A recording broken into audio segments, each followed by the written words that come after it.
Everyone, আমি অবন্তিকা। আবারও স্বাগতম আমার নতুন একটি ব্লগে। বিকেলবেলা ইচ্ছে করতেছিল টক ঝাল কিছু খাই। দেরি না করে বসে পড়লাম আমরা মরিচ গুঁড়া লবণ নিয়ে। আর এদিকে আমি আমার গাছ থেকে 2টি ধনিয়া পাতাও কেটে নিলাম। তো প্রথমে আমরা গুলাকে ছুলে নিচ্ছিলাম।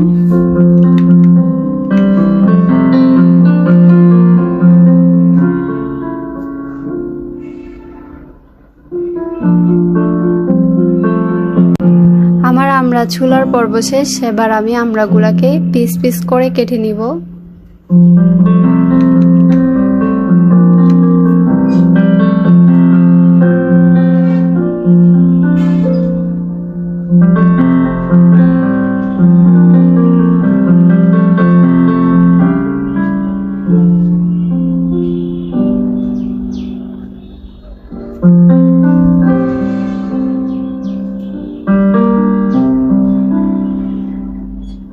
আমরা কাটা শেষ। এবার আমি এখানে ধনিয়া পাতাগুলো কুচি কুচি করে দিয়ে দিচ্ছি।